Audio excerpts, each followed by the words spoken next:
So while you guys wait for Black Souls Part 2, I figure I put in a video in between just to make up for the lack of content on this channel. Plus, it's also my way of making up to you guys for not uploading throughout January and the later half of February. Today, we're taking a look at a game called Utahonotatari, how it's linked to a real body, and how that might not be true. On July 2012, a game titled Utahonotatari was released on the website freegame-mugen.jp, a site where user can download free RPG Maker game. The site was mainly for Japanese audience, so the game was mostly in Japanese. That is until 2022 when a user named Miko Effect translated the first game, allowing Western audience to experience this horror game for the first time. Utahonotatari, or The Curse of Utaho, is a two-part game which follows two different individuals who got cursed by the vengeful god named Utaho, who resides in the Utaho village. The first part of this video will focus on the first game's main character, Utano Yamano, who one day discovered that her whole family was killed. She then decided to investigate the incident, which led her to the Utaho village where many unspeakable things happened to her. The game was created by a developer who goes by the name Payan and was relatively obscure until an English translation was released, allowing more people to play this hidden gem.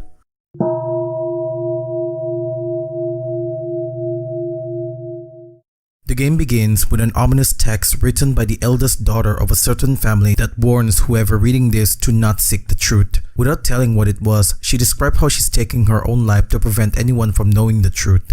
It then changes to a scene where the Yamano family happily spends their peaceful days. It then shows the eldest daughter, Utano, who came back home from school and discovers that her grandmother had disappeared all of a sudden. Soon after this, she described how strange things begin to happen after that day. One day in the late evening after an exhausting day, she came back home to find the house empty. Nothing too weird about it since she already knew that her family went out. Utano then went to her grandma's room, probably hoping that she might return, and was resting in the room, but just as she expected, no one was there. She then noted that this is the first time she is in her room since everyone was forbidden to enter. Everything looks normal until she went upstairs. When she went up, the room was colored in dark red. Utano was surprised to see this room since she didn't know it existed in their house. There's a single mirror in this room, and when she went to inspect it closer, the mirror cracked for unknown reason and a demonic face appeared for a split second. Utano had a bad feeling about it and decided to leave, but just as she's about to go, she heard a sound coming from upstairs. Gathering her courage, she went up there again and discovers the room filled with ominous charms scattered on the floor. The mirror mysteriously disappeared, and in its place is a key with the label "Vacant Room" on it. Utano knew the key unlocks a room next to her father's room, so she went there to investigate it. On her way there, she checks her room and her sister's room and was horrified to find more charms scattered on the room floor and a note left by her sister Rino, where she was apparently investigating the disappearance of their grandmother. Here we learn that Utano's family follow a rare belief called Utahokami, where they worship a being known as Utahokami. Rino's note also stated that the village where their religion started, a village known as Utaho village, had been destroyed due to the Shinmachi reform project. However, the project soon failed because they were cursed. The note even mentioned a hotel, something important later on. For now, Utano enters the room at the end of the hallway using the key she got earlier. When she got in, she was surprised to see the interior is different from the entire house. It doesn't look like any usual Japanese room. The rooms are decorated in Western style. At the end of this room, Utano finds a key labeled Old Large Key. This key doesn't have any uses yet, so for now she stored it in her pocket and went out. As she explores to find more clues, Utano enters the bathroom and finds a horrifying scene. On the bathroom floor is the body of her mother with a missing head. At that exact moment, Utano felt a presence. A figure of a woman appeared briefly in the mirror before leaving behind trails of blood. Utano wasn't too comfortable with this situation. She picked up the key that unlocks her father's room and leaves the place. When she opened her father's room, she was shocked to see her father hang himself. What the heck happened when she's out, she wondered. As she looked around the room, she found an old family photo that didn't belong to anyone in this house. As she exits her father's room, she saw Rino and immediately stopped her, asking her where she's been, but Rino was acting weird. She greeted her as if nothing happened and went immediately into her room. Utano chases after her and demanded to know what exactly happened, but when she confronts her, Rino's face turned red and she repeatedly asked for help. As she was doing that, her neck suddenly bent in an impossible angle and all of a sudden, her head fell down. Utano was scared to death and runs out of the room. As she was nearing the front door, the light suddenly flickers and something rapidly approaches her. A figure of a woman appeared behind her and put her hand on her shoulder.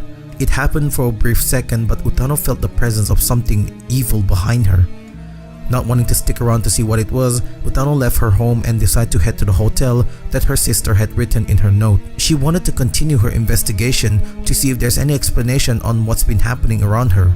However, she also felt that she should tell the police first about what happened to her family.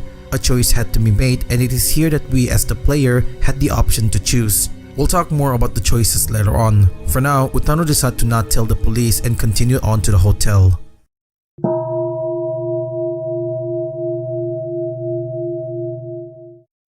After following the address inside Rino's note, Utano arrived at the hotel. Stained-walled and Western-inspired brick, the Shinmachi Reform Hotel was situated deep in the woods. As soon as she entered the building, Utano immediately began her exploration to see if she could find clues. She picked up a key with the label staff room and went to the second floor. As soon as she arrived on the second floor, Utano saw a figure with its stomach open and a disfigured face. This surprises her that she immediately went downstairs. When she calms down, she went back up and realized that this monstrous figure is just an anatomical model, something that is used in the science room. She continued on exploring this floor, collecting keys and various other notes before heading back downstairs. When she went down, the staff area that was previously locked is now open, and when she enters, she found herself in a staff room? Wait, how is this a staff room? This looks more like a library? The room itself looks nothing like a staff room, except for the hole in the middle. There's rows of books on each side. When Utano moves closer to inspect the hole, a haunting figure of a woman appeared all of a sudden. It didn't do anything, it just stared at her. When she tried to get close to it, the woman disappeared. Whatever that thing is, it's definitely harmless.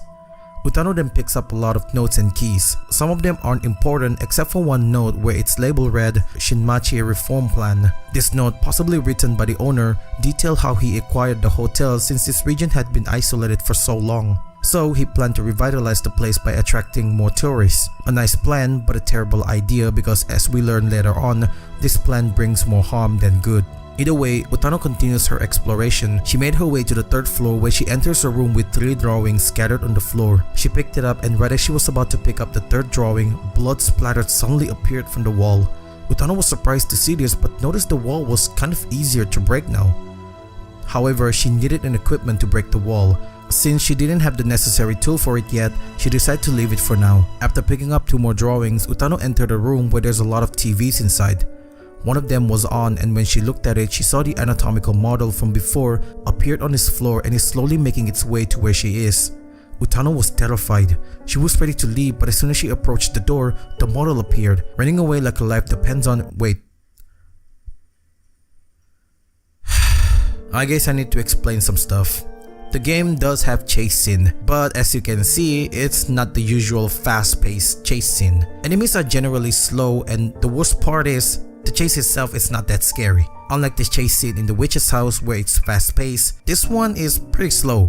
Utano eventually managed to avoid the monster and went to the next room to hide from it. Here, she met a mysterious gray-haired girl. Utano then politely asked what the girl is doing here, to which she replied that she's playing hide-and-seek. Utano didn't believe her since there's no one she could have played hide-and-seek with. The girl then told her that if she wanted to know, she should go to the 3rd floor. Without explaining what it meant, the girl left.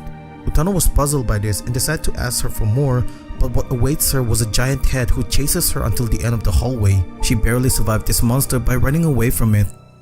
Following what the girl said, Utano went to the 3rd floor as she was told. There, she entered a room at the end of the upper hallway. When she enters, a ghastly figure of what looks like a woman can be seen peeking behind the tatami door. When she looked inside, she found an Okiku doll. Utano doesn't know what it is that the girl wanted her to see in this room, but since she felt uncomfortable being here, she decided to leave. As she was going to the elevator, she heard a noise coming from one of the room and decided to investigate it. When she entered, she saw a figure covered in red and it was mumbling something about a doll. Utano quickly remembers the doll she saw earlier. Maybe there's something to do with it. Going back to that room, she noticed the doll was now outside. But the thing is, the doll was inside the closet when she left the room. Utano then gathered her courage and looked at it closer. She noticed the doll had black eyes now. Suddenly, it came to life and chases after her. She was surprised by this but immediately regained her composure and frantically exited the room. Before she left, she managed to obtain a key which unlocks a central corridor of the 4th floor. On this floor, she obtained a drill which can be used back in the room with the blood splatter on the wall. Going back to that room, Utano drilled the soft part of that wall and saw a code written in blood. This code is used to unlock the gate on the 4th floor, which will let her upstairs.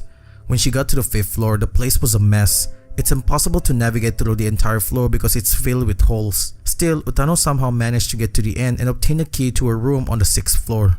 Making her way to the 6th floor and unlocking the room, she met with a gruesome scene of 3 people being hanged. A note was left on the ground where it details their last moment. It seems that these people are paranormal experts and they've come to investigate the mysterious hotel. However, they soon encounter a paranormal event which led them to their demise. Feeling uncomfortable by this, Utano quickly exits the room. She continues her exploration on the same floor and enters another room with a lot of TVs. One of them was on, and when she looked at it, Utano was surprised to see her sister Rino is in the basement area. She quickly went there, but when she got to that place, Rino was nowhere to be found except for a key which unlocks the room at the end of the hallway in the 6th floor. Since it must have meant something, Utano went back to the 6th floor to see what it was. When she entered the locked room, she was presented with 5 panels that strangely matches the drawing that she had. After carefully inserting the right drawing, the doll that chases her before appeared in front of her.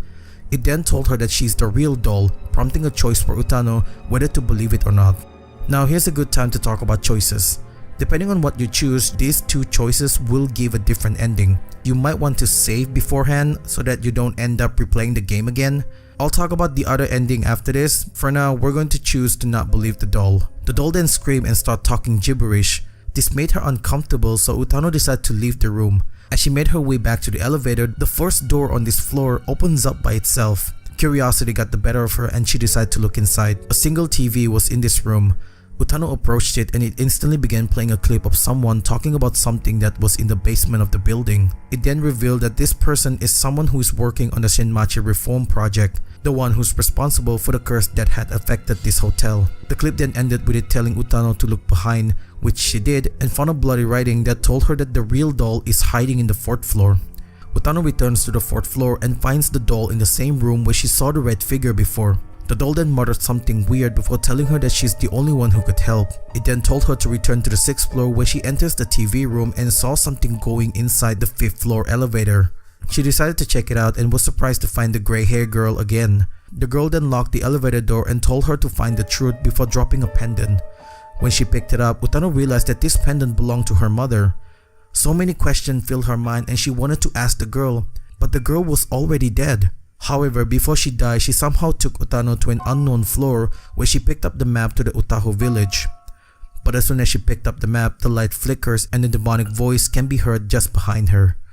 Fearing for her life, she decided to leave the hotel. There's nothing left for her to do here anyway, and while she didn't find any answers, she did obtain a map to the source of the curse itself. Side note here, you started off in the forest, and to be honest, this section of the game is my least favorite part.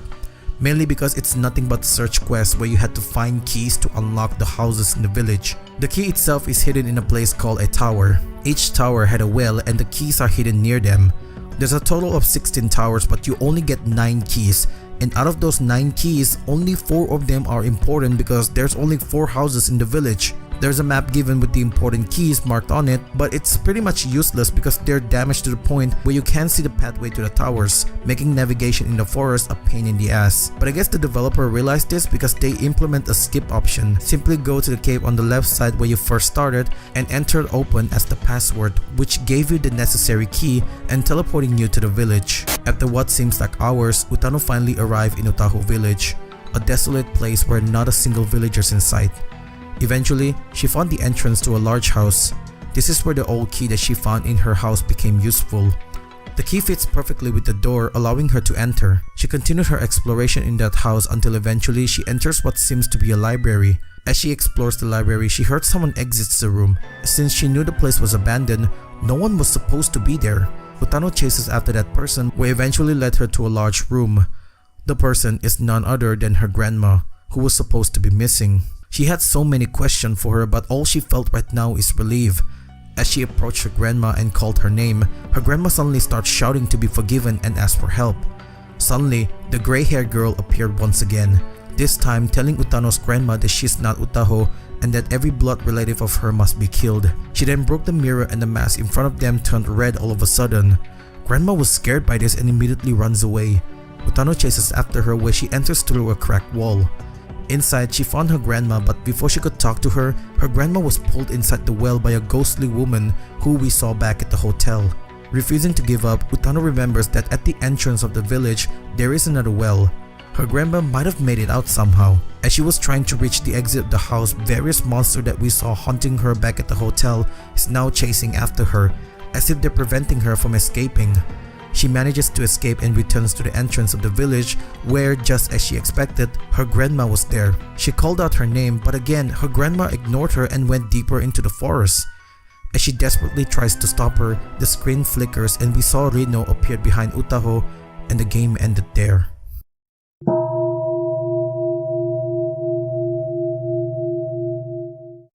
Now let's talk about this other ending. Specifically, after you are given the choice to choose whether you want to believe the doll or not.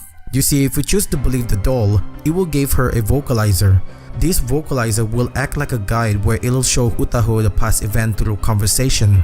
Anyway, after she obtained the vocalizer and the map to the Shinmachi Reform Ward, Utaho decided to go there since her sister Rino was talking about it in her notes. As she made her way to the elevator, the grey-haired girl appeared again and demanded that she stop whatever she's doing. When Utaho didn't listen, she turned into her true form and tried to stop her from leaving the hotel. That obviously didn't work and Utaho managed to escape. She makes her way to the Shinmachi Reform Ward where she began hearing unexplained voices through the vocalizer. And each time that happened, it became increasingly ominous. During her exploration, she saw many unexplained things such as the missing head of her mother stuffed into the locker and her sister who lost her face, but then it suddenly changes to the red mask that we saw in the first ending. Finally, she entered a room where she saw the red face again, but this time it talked to her and warned her that her entire family is cursed. It then decided to tell her the truth after denying her request multiple times. This is where Utaho sensed something is wrong with this offer and decided to run away. A chase scene happened soon after. The game then ended with Utaho going to the police station to ask for help, only to be convicted as a murderer and was held in a prison.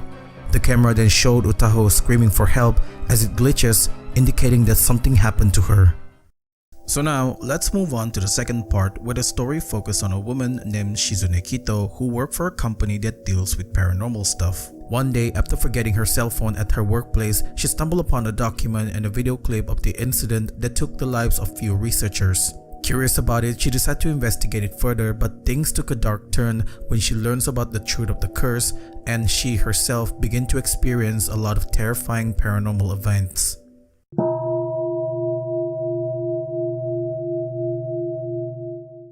The game opens up with a video sent to the Yumekura Occult Research Institute.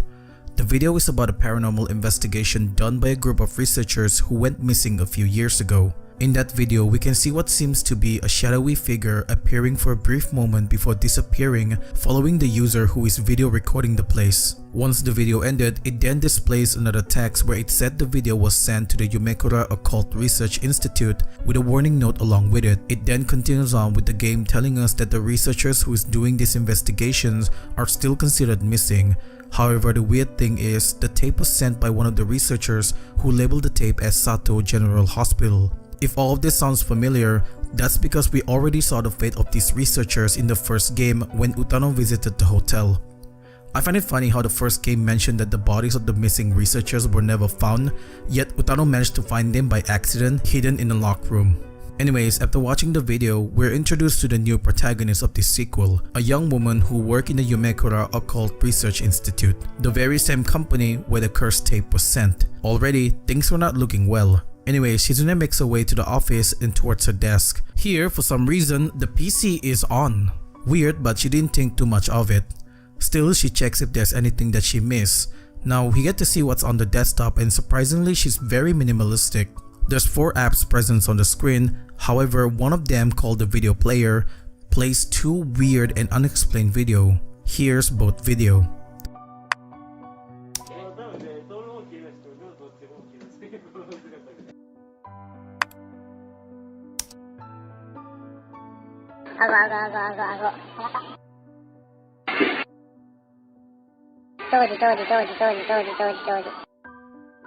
The first one is titled "What's This?" and true to its name, I myself asked that question as well.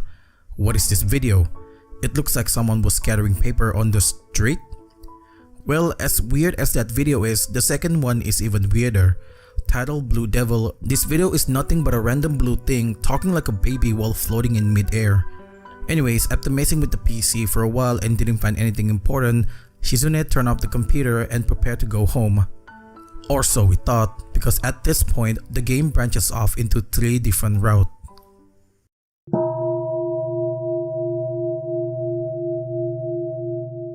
So here we are presented with 3 possible outcomes: the secret route, the shrine route, and the hospital route. We'll go over all of them, so for now, she enters the director's room and found a key to the library and a note along with it that warns people to not go into the cargo room. This made Shizune curious. What was inside the cargo room that the director didn't want people to know? Curiosity got the best of her and she decided that she had to know. As she exits the room, suddenly bloody writing appeared on the wall telling her to not come. Shizune was taken aback by this, but she thought it was just her imagination since she's been working too hard. Plus the place is dark, so she didn't know whether the writing was already there or not. Shizune then went to the library where she found a note from the director. In that note, he wrote a convoluted way of deciphering the code to unlock his locker room. It took her a while, but she managed to solve the puzzle given by her boss and obtained the cargo room key. This room is located at the end of the hallway. When Shizune enters this room, she saw an ominous box covered in talisman, a sign that maybe the content is cursed and should not be opened. However, Shizune discarded that bad feeling and opens the box. Inside, she found a tape, the very same cursed tape that we saw at the start of the game. There is a note as well that warns anyone to not search for the truth. Shizune believes that this tape belongs to missing researchers and the location Sato General Hospital would have the answer. She's determined to get to the bottom of this. As she exits the room to find the clue, she stumbled upon a piece of article about the Yamano family's disappearance. This might not be relevant to her, but to us it provided an answer as to what happened to the family after they're affected by the curse. The content of the article talk about how the family went missing, however their eldest daughter was spotted inside the house and a search was initiated to find her. That is as far as the article go. Moving on, Shizune exits the room and as soon as she did that, she heard footsteps running towards the cargo room. She can't see it, but we as the player knows that figure. It's none other than Utano herself. Shizune follows the footsteps and into the cargo room but found no one was inside. However, the room feels ominous. She was confused by this but she shrugged off that dreaded feeling as nothing more than her imagination. Continuing on, Shizune went to the files room to find more information about the building where the tape was taken. After going through several files, she finally found the files for Sato General Hospital and flips through it. Here we get more information on why the hospital was shut down. Now, it was never mentioned properly in the first game, so it was left vague to people. In the sequel, we learned that the hospital was closed down because a lot of the patients died due to asbestos. At least that's what the official report says. Shizune wasn't convinced though and she decided to investigate it on her own since she wanted to know more. Plus it could make her boss happy and could potentially lead to a promotion, but is it worth it? At this point, with the weird stuff happening around her, Shizune should wonder if it's worth chasing after something that could potentially harm her. But then again, this is a one-in-a-lifetime opportunity. After thinking thoroughly, she decided to go and investigate the place. Making sure she left nothing behind, Shizune went home to rest since tomorrow morning she planned on going to that abandoned hospital. The next day, Shizune arrived at the hospital. Located deep in the mountains, the place is as abandoned as it can be. With debris falling off from the ceiling and holes on the floor, the place itself looks like it's on the verge of collapse. Shizune explores through the darkness and eventually she picked up a hook-like object, which she used to open the grate that took her into the underground room. In this room, she found a terminal that activates the electricity in this building. Now with the lights on, she can freely explore the place to find clues about the missing researchers. While exploring the second floor, she met someone named Nana. Nana appeared to be a schoolgirl with an eye patch on her right eye, suggesting something might have happened to her. Nana then went on to tell Shizune that today is the anniversary of her mother's death, who died while giving birth to her in this hospital. She then asked Shizune what is she doing in this hospital. Shizune answered by telling her everything, how she was here to look for the missing researchers after watching the tape and how the hospital is connected through all of this. There's a long pause between the two of them which puzzles Shizune. Is there something wrong in what she said? Before she could say anything, Nana told her that trying to find the truth is pointless because in the end, everyone died. Shizune was confused by this. What is she meant by that? Seeing how confused Shizune looked, Nana then added another cryptic message. Don't understand the significance of being alive, shall have their will turn into a curse. There's a curse within you. After she spoke of this seemingly ominous message, the mirror then shattered into tiny pieces and a terrifying image of a woman appeared for a split second. Nana was nowhere to be seen. This scared Shizune and she immediately exits the room. She continued her exploration, turning on 3 computers to access the operating room. She managed to turn on 2 of them, but when she got to the 3rd room, that's where things starts to become creepy. On the wall, there's a bloody writing that said, "Give me my body," and then out of nowhere, another one appeared on the floor, this time saying, "Incoming sound, Utano Shizune." Shizune was puzzled. What does all of this mean? Before she got an answer, she looked up and saw her mother peeking from across the table. Now her mother is here. What is going on? She asked her mother what is she doing here, but before she could answer, Nana appeared and ripped her head. Shizune screamed in horror as Nana laughed maniacally, proclaiming that she got one of the Yamano family. But Shizune was shocked to even listen to any of this. Her mother just died in front of her. Suddenly her phone rang. It was Takeru, her boyfriend. Shizune picked up the call and she can hear Takeru sound worried and panicking. He told her that her mother had killed herself. Shizune was surprised. How could her mother kill herself when she just witnessed her being killed by Nana right in front of her just a few minutes ago? Takeru told her to not play around since that couldn't be the case. Her mother was found inside the wardrobe in her room. Shizune immediately hung up the call. She didn't know what's real or not anymore.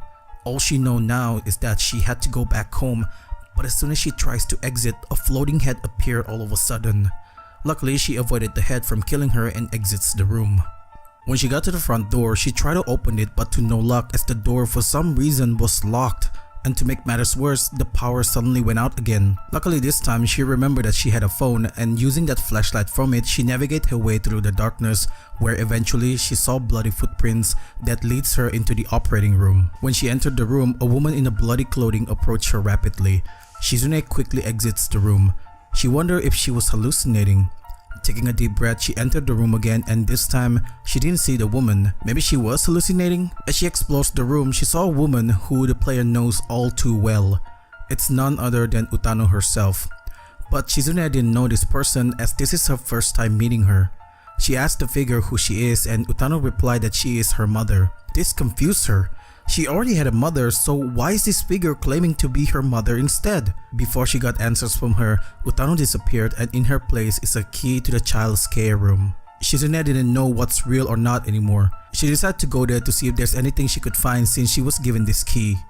When she got to that place, nothing seems out of ordinary until she approached a bloody cradle where she discovered a shocking revelation. The names displayed on the cradle are Shizune and Nana Yamano. This means that Shizune is a Yamano, which confuses her even more. So her mother was not her mother the whole time? So many questions goes through her head and right at that moment, Nana enters the room repeating the lines, "Return my right eye." When Shizune looked at her, she was horrified. Nana's bandages had come off, revealing an empty eye socket on her right eye. Shizune told her that it wasn't her fault since it's true that she didn't know any of it. She then avoided her as she tried to chase after Shizune to get her right eye. Shizune had enough. She was only here to find out what happened to the researchers. How did it lead to her discovering her origin? She regretted coming to this place as she was happier before knowing all of this. Enough is enough. Shizune wanted to go home, but as she approached the exit, the police siren can be heard just through the exit door. So now she's been detained for allegedly killing her mother, which doesn't make sense at all. Shizune knows that she is innocent and had to escape. She remembered there's a hidden passageway from the basement. She didn't know where it would lead her, but it's better than just staying here. As she exits through the basement, the police catches up to her, so she ran.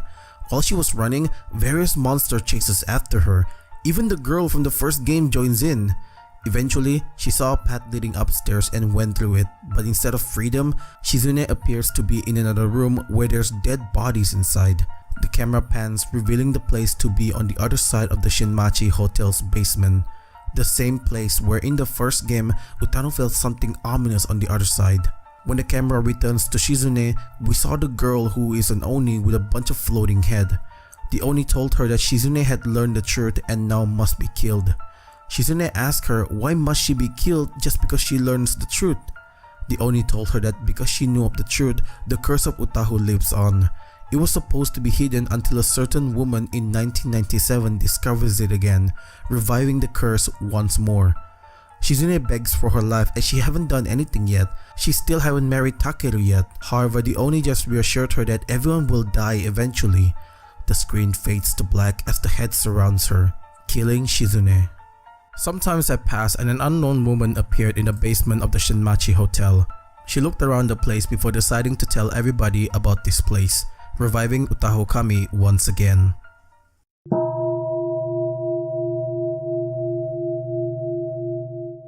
Let's rewind back the time where Shizune didn't let her curiosity wins. In this branching path, Shizune decided to go home instead. She had 3 days off, so she decided to spend it by watching Let's Plays and lays around. All seems normal until that evening when she heard a sound coming from the closet. Shizune checks it out but finds nothing. Curious, she asks her mother about it, but she didn't know anything about it as well. However, her mother said something weird. She mentioned how she saw something red and black when she tried to get the futon. Shizune thought her mother might have seen a centipede, but that wasn't the case. She goes about her day again until it was time for her to have dinner. Shizune went down, but when she got there, the lights were turned off, and the weird thing is, her mother didn't seem to care and just kept making food. This is definitely weird, but Shizune thinks nothing of it and just ate the food with her mother. After she finished eating, Shizune takes a bath and ready herself to sleep, but that's where she saw another creepy incident. Outside of her room, heavy footsteps can be heard going up and stopping right in front of her door. Shizune thought it was her mother, but what is she doing this late at night? She opens the door to let her in, but when she opens it, no one was outside. Shizune was feeling uneasy already. What is happening? She went downstairs to find her mother and ask her, but her mother denied ever going up there. Maybe it was her imagination? Still, she tries not to think too much of it and went back to bed, hoping that all of this was just in her head. However, things were not over yet. While she was sleeping, she dreamt of a figure of a bloody clotted woman appeared in her room and slowly approaching her. Shizune screamed in fear as she woke up from this nightmare. This is just the first of many horrifying incidents to come. The next day, Shizune woke up feeling tired. Her mother is out and she's all alone in the house. Suddenly, she received a phone call from Takeru, who oddly sounded worried. He told her how relieved he is after finally being able to hear her voice. Shizune was puzzled by this. What does he meant by that? She's been sleeping, and if there's any reason to not pick up, she would tell him beforehand.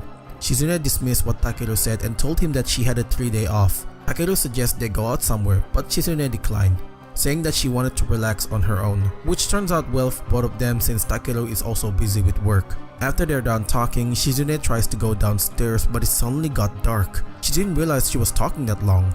She checks the tatami room and found her mother staring at the closet. Remember what she did because it's important later on. For now, her mother didn't talk or react when she was called, so Shizune left her. She thought nothing of it and went back upstairs, but here, she saw her mother again on the 2nd floor. So she already saw her mother in 2 different locations. Why is her mother appearing randomly? This doesn't make sense. It's almost as if she's a ghost. Fear suddenly grips her, and as if things couldn't get worse, Shizune heard the doorbell ring. She looked through the peephole and saw her mother. Shizune screamed as loud as she can. Her mother enters the house and laughed. Apparently, she was playing a joke on her.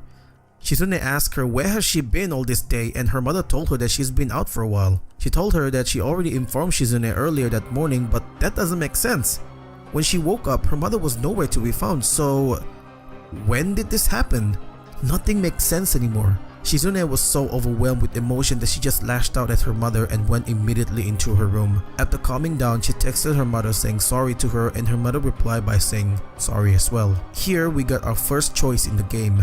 Go to bed or choosing it's not right. The correct answer is to go to bed and forget all of this. However, if Shizune chooses the second option, her mother appeared outside the door and then changed her appearance to Rino, Utano's little sister in the first game. She then proceeded to strangle her until she died. Not a good way to go. Anyway, going back to the choices, Shizune chooses to sleep instead of seeing her mother. The next morning, Shizune realized that she hadn't took a bath since yesterday, so she decided to take one. This is where the game becomes weird. It showed us this POV of her taking a bath and a little bit of something, but that's not all. Seconds later, the power went out, and this surprises Shizune. She immediately got out and tried to look around. That's where she saw a strange looking altar in the empty room next to her room. As far as she can remember, there is no altar in this house. She approached the altar, and what happened next shocked her to the core. On the altar is her picture and her name written on it. Shizune Kito. The altar made it seem like she's already dead. Shizune screamed in terror. The only thing she can think of right now is to get out of the house. She immediately went to the front door, but for some reason the door was locked. Panic starts to fill her mind and she immediately called her mother, but her mother didn't pick up the call. However, she can hear the ringing of her cell phone inside the house. That means her mother is inside the house all along. Shizune follows the sound and it led her into her room's closet, where it reveals a horrifying scene.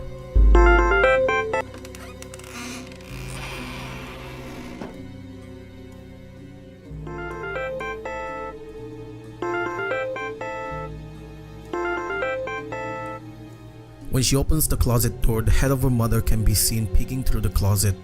She didn't see the rest of her body, but Shizune knows is inside the closet. Horrified by this, Shizune screams in fear. Seconds later, the room turns red and Shizune was laughing maniacally, almost as if she's possessed. She ran towards the front door to try and get out. As she kept trying to open the door, Shizune kept giggling and asking for help. All the while, a floating head slowly approached her. It got to the point where she was begging to be killed, and just as the floating head inched closer to her, Takeru appeared. Seeing how Shizune is acting unlike herself, Takeru had no choice but to use force by slapping her face. This action saves her as she regained her senses. After calming her down, he brought her back to the apartment and called the police.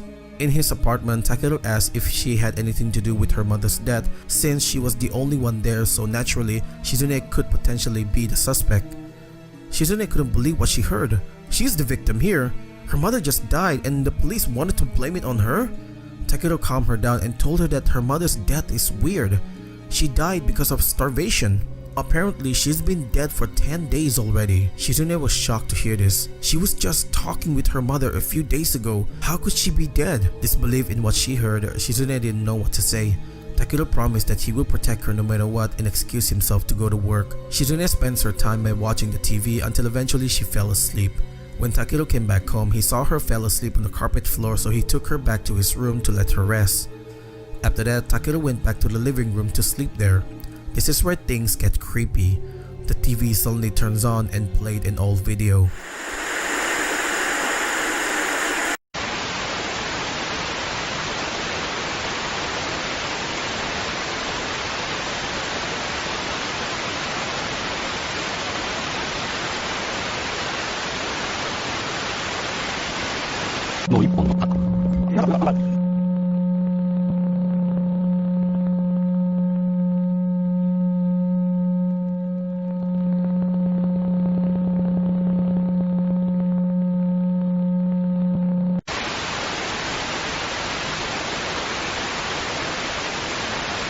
The video shows someone running in the forest. It then shows an old abandoned house. It stays that way for a few minutes until suddenly a black figure appears and the TV suddenly shuts down.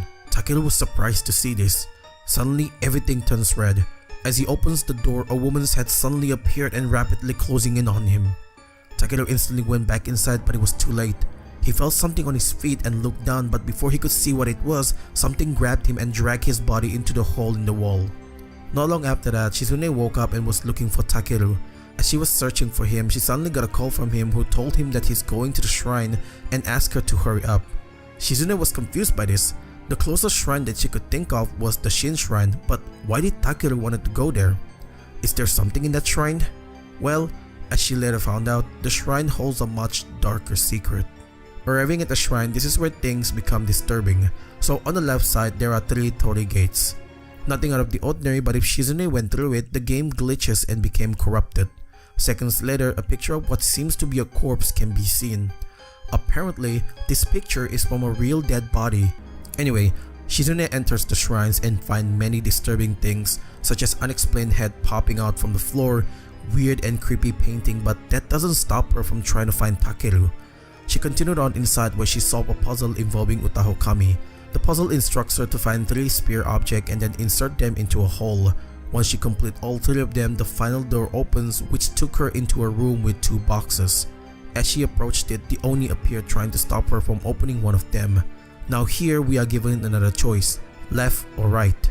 If Shizune chooses the right one, a female mask appeared and then we can see flashes of the first game. Shizune screamed in horror and asked what it was that she saw, but the Oni just told her that it's all her fault before disappearing. The screen turns red, signifying Shizune being possessed, and if she tries to exit, she will find out that the door is locked and a bunch of giant floating heads approached her, slowly and eventually killing her. Choosing the left box is the right option. The Oni breathed a sigh of relief and told Shizune that she's been spared. Shizune then asked for the Oni's identity, but the Oni didn't answer her and instead asked Shizune for her identity instead. Here's the weird part. Shizune answers her name, but the Oni shakes her head and told her that she's not Shizune Kito. Why is that? Well, if you got the hospital ending, it was revealed that Shizune's last name was Yamano, so the Oni was right. She does know everything about her. Shizune wanted to know more, but then suddenly the box on the right rattled and out came the white no mask. The mask demanded the Oni to give Shizune to it, but the Oni refused since she didn't know about the truth yet. The no mask refused to back down and still wanted Shizune, claiming that it will finally have a new Uta by getting her, but the Oni didn't care, saying that the Utahokami religion had come to an end. The no mask was furious upon hearing this and decided to take Shizune by force, but the Oni steps in and protects her, telling Shizune to run away while she stopped the no mask. Shizune runs, but as she leaves, a crunching sound is heard. She looked behind and saw the Oni being devoured by the no mask. The Oni knows that she's not going to survive this, so she leaves Shizune with a final word, telling her to live on since she didn't know the truth. Shizune runs away as fast as she could, but no matter how fast she goes, the no mask is getting closer to her. However, through sheer perseverance, she managed to reach the front door where unexpectedly, she saw Takeru. Shizune was happy to see him, but that happiness was cut short as she saw Takeru was holding back the floating head. He asked for Shizune to go on ahead. Reluctantly, she complies and leaves the shrine. When she got out of the shrine, the place was in flame. She quickly went to the police station where they confirmed that her mother committed suicide and not because of Shizune killing her. They also investigate the shrine where they determined the cause of the fire was due to the improper cigarette disposal. However, the weird thing is, everything related to the shrine such as books, newspaper article were suddenly caught on fire. And not only that, every police officer who was involved in investigating the incident died mysteriously. To make things weirder, after all the fire settled down, Takeru's body was nowhere to be found. But police report seeing a figure of a man that matches Takeru's description. A year after the incident, Shizune, who can't move on, returns to his apartment hoping that he's still alive and would one day appear in this apartment. As she rummaged through his belongings, she found a videotape made for her from Takeru. This is that video.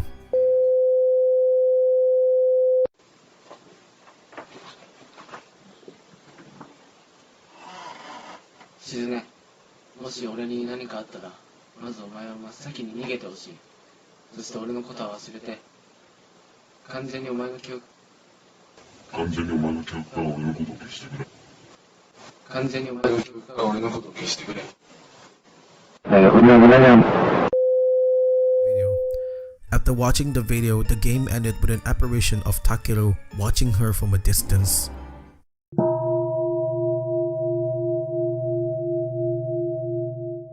The secret ending is probably the shortest ending ever, but it only makes sense if you already get the other two endings, as this ending confirms that Shizune was a Yamano. In this ending, if she didn't read the hospital file, another door magically appeared that took her into the Yamano house. Using her phone's flashlight, she navigated her way into the house, finding weird things that she didn't understand, but to us, the player who plays the first game, we know them. Like in the bathroom, we can see the corpse of Utano's mother. She even saw Utano's sister and father pinned to the wall by something. As she explores the house trying to find the exit, she eventually ends up in the attic where everything began, and here a huge face appeared. This terrifies her and Shizune runs away from it. However, she suddenly stopped, but not on her own. Something was stopping her from moving. She then hears something saying "Okaeri," meaning welcome home, repeatedly and gradually getting closer to her before eventually it stopped, and all we can hear is "Okaeri Shizune," confirming her identity as a Yamano.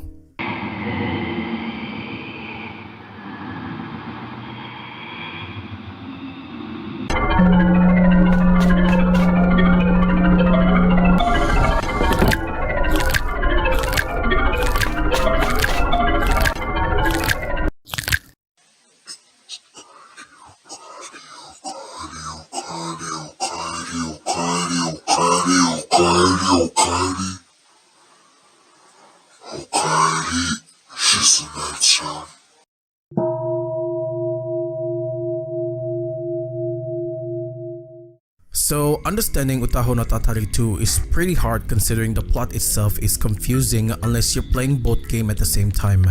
At first I thought Utahonotatari was a game about a girl named Utano who breaks a taboo and was cursed because of it, but then in the second game we got another character who at first is completely new to the series, yet they're connected. So what exactly is this game trying to tell? Well, to understand the whole game we have to go back to the past. Long ago, in a village called Utaho village, the villagers developed a religion called Utahokyo. They worship a being known as Utahokami. Utahokami is a god that sings a song of purification and heals people. However, this god is also greedy. It seeks a beautiful voice every day. The reason for that is so that she could perform miracles for the villagers. To get these voices, she needs throats. The throat of a young girl. Now in the Utaho village, there's 4 main families living there. The Nagisa family, the Kawashima family, the Fushimi family, and the Yamano family. Each generation of the family will be chosen to give the throat to Utahokami. This has been going on for generations and it never fails. Until one person was chosen. That person is Kaho from the Nagisa family. In her diary, she stated that she doesn't want to disappear and she seems to reject Utahokami. Why is that? Well, that's because Kaho learns the truth about Utahokami and its religion. She learns about the ritual for the throat succession. In the note in the Utaho village, it was revealed that the chosen one was sacrificed by literally having their throat offered to Utahokami, and the rest of the body parts were either sold off or buried somewhere far. When Kaho learns of this truth, she knew that her days are numbered, so instead of them killing her, she willingly killed herself to disrupt the ritual. This angered Utahokami and she put a curse on the village. Kaho, on the other hand, since she died without a proper burial, returned as an Oni, the very same Oni that Utano and Shizune saw in their journey. Vowing to stop anyone from knowing the truth, Kaho as an Oni kills anyone that knows of the truth, in the hopes that it will make people forget about Utahokami and its religion. She's doing pretty well until 1997 when an old woman stumbled on its secret by accident, reviving Utahokami. If this is familiar, that's because that old woman is Utano's grandmother who disappeared all of a sudden. Naturally, the disappearance of her grandmother piqued Rino's interest. She decided to do an investigation on it, but somewhere during her investigation, she learns the truth and was possessed by Utahokami. If we play through the hospital route in the first game, we learn that Rino was already dead when we met her in the hospital. She was also shown wearing the white no mask. The white no mask symbolized Utahokami, and her wearing the mask, it doesn't take 2 and 2 to put together to realize that she's already dead and was possessed by Utahokami. But why would the curse go after Utano? Why is she getting haunted considering she didn't know anything at first? Well, as it turns out, all of the throat successor chosen by Utahokami was the eldest of the family. That includes Kaho, Utano, and even Shizune. Utahokami's goal is to obtain the throat, so she would do whatever it takes to reach that goal. Even if it means manipulating the one she wanted to the point of breaking down, because the more that person despaired, the easier it is to possess them. This is why we see Utahokami uses Rino's appearance to torment Utano throughout the first game. However, Utano managed to survive since in the true ending, she didn't know anything about the curse, so the Oni spared her. This allowed her to have family. But even so, Utahokami never gives up. Since she couldn't get Utano, she decided to use her death as a catalyst. Unfortunately for Utano, she died while giving birth to twin babies named Nana and Shizune. Both babies are then adopted through different families. As the years went by, Shizune grew up not knowing anything about her true parents, and she's okay with it. In fact, it never even crossed her mind. However, this isn't the same with Nana. As she grew up, she grows curious about her true parents and decides to search for the truth. This is a bad idea because, as we all know, Utahokami will be revived if someone searches for the truth. Since Nana is a Yamano, her heritage is directly connected to Utahokami. This led her to be possessed by Utahokami, but since she's not the eldest, Utahokami needed to do something to spread the curiosity, something that will reach Shizune. But before she could do anything to Shizune, something needed to be done. She needed her to be in despair so it'll be easier to possess her. 10 days prior to Shizune forgetting her phone, which started all of this, something happened in the Kito residence where Shizune's mother was starved to death. The person that we're seeing in the shrine ending is her ghost. How did we know this? Well, earlier in the file room, you can find a book called The Underworld and the Present World by D. Darius. This book might seem useless at first, but it explains a lot. In that book, it was mentioned that when a person died abruptly, they would not realize that they have died, so they carry on as usual. but as time goes on, they would notice something about them, which explains a lot about Shizune's mother's odd behavior, from asking Shizune if she saw something red and black to just staring at the closet. All of this point out to her slowly realizing that she had died and her body is stuffed into the closet. However, Shizune wouldn't know that, and 10 days after her mother died, the cursed tape of the missing researchers was sent to where Shizune worked. One night, she forgot her cell phone in her workplace. What started off as a simple case of retrieving her cell phone ended up with her discovering the cursed tape and was drawn to the Shinmachi hospital ward out of curiosity. When she arrived in the hospital ward, she met with Nana, who is already possessed by Utahokami, leading her towards the truth. The truth about her birth, what happened to the researchers, and the ritual. When Shizune learns of the truth, the Oni who wanted to stop the curse from spreading and preventing Utahokami from reviving killed Shizune. So that explains the whole story, but what about the dead body? Did the developer really put in a real corpse in his game? Well, that's what we and everyone in the community thought for the longest time, until recently. Shout out to Miko Effect, the translator of this game, for informing me that the mystery has been solved. Apparently, this supposed dead body wasn't even a corpse at all. It was from an obscure Japanese horror movie called Hair Extension, and there's even a trailer on it on YouTube that is roughly around 15 years old. Take a look at this. Around the 57 mark, you can see it in the trailer. And there you have it. There is no dead body. It was never real. The game creator took that random screenshot from that movie and put it in his game. This should have been solved years ago, but for some reason, it flew past everyone's radar. But why? Well, I can think of a few explanations for that. First off, I think the movie was so obscure that no one ever finds out about it.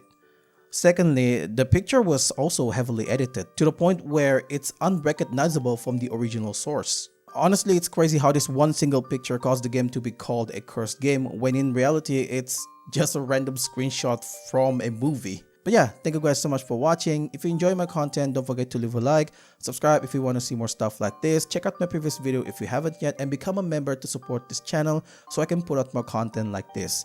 That's all for me. I'll see you guys again in the next video. See ya.